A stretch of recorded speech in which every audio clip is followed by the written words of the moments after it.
Hello, everyone. This is Rick with the Cyber Pro podcast. Industry leaders share their insights because hackers never sleep. So let's get to it right away. Zach, first easy question for you. Who are you and why are you awesome? Yeah, I first, Rick, thank you for having me. I'm Zack Schwartz. I'm the Chief Information and Technology Officer at Events DC. We operate the convention center in DC, 3 block radius. It's huge and a great place for those that are in DC, as well as our MLB stadium. We have our WNBA arena and many other stadiums and arenas in the DC area that we operate and really are the economic driver behind a lot of the sports, entertainment, and conventions in DC.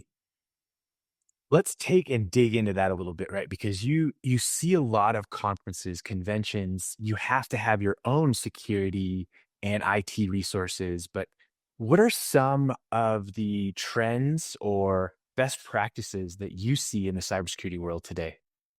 Yeah, we deal with all kinds of major events, whether it be at our stadiums, arenas, or at our convention center. We just hosted NATO's 75th anniversary. We had world leaders, our own president, vice president, many other VIPs from across the world, in addition to all kinds of very important conferences. And the Inaugural Ball is coming up in our facility. So we see cybersecurity as very important to our ability to operate. And the trends right now that we're seeing are dangerous, to be honest with you. We're very nervous about the bad actors' ability to infiltrate software as a service products, basic infrastructure products, and it's a battle each and every day that my team, as well as our partners and our product teams, are fighting. And I would just say that, yeah, I'm definitely nervous and excited, obviously, at the same time, but nervous about how good bad actors can be and how much we have to be on our toes to react. What are some misconceptions that you're hearing about cybersecurity that you're encountering, especially because you probably hear it from the side of the house where people are coming in and presenting on it, but also because you, as the actual director of what you do in the IT and security space, have to do it and protect. So, what are some of the misconceptions you're hearing? Some people feel that you can buy your way out of cybersecurity, that you can buy it and just throw money at the problem and that will solve everything. We hear that, a bit, and I've even had the misconception that cybersecurity is just too expensive, right? Or, oh, we have insurance, so everything is fine. We hear that a lot, that insurance handles everything. Don't worry about it. When really, and I know most of you all probably know this, it just comes down to the staff, and your everyday folks that can just completely ruin your cybersecurity posture when you're uneducated or unwilling to be cyber aware. And so for those that think that insurance or money can solve your cybersecurity challenges, it's a big risk for us and a big misconception that a lot of folks have that we work on educating a lot. I love it. I love that you're educating. So let's continue that theme, right? What do you feel is a critical aspect of a robust cybersecurity strategy for most organizations?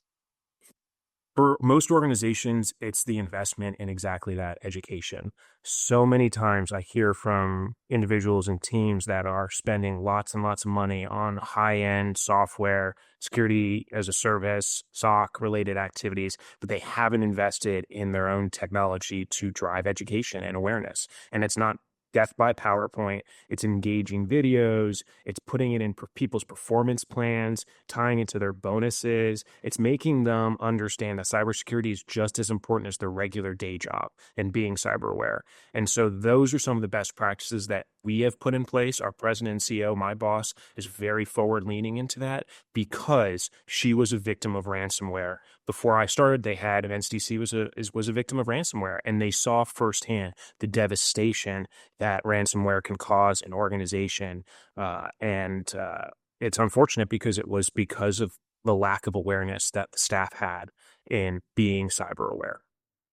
Love the idea of talking about, the awareness side of the house. And amusingly, I actually created a PowerPoint presentation called Death by PowerPoint using PowerPoint.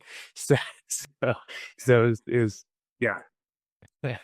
So I know that for the viewers, we're going to be doing a ton of really cool bonus content around artificial intelligence and event planning and things like that.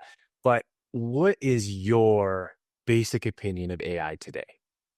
I am super excited about it, and we are very forward leaning into it. We have observed from the sidelines for a little bit early on, But I truly believe, especially when it comes to cybersecurity and just our ability to get work done, and we'll talk about the event space, I know, it's unbelievable. We're thrilled with what we've been able to do, with what knowledge we're able to pick up, with how quickly we're able to react to things. It's been a game changer in our cyber and just in our overall IT monitoring space, even for our infrastructure and our applications. So we're pretty excited. We love it, and we're leaning into it. Final question, Zach. What is your favorite piece of retro technology that makes you smile?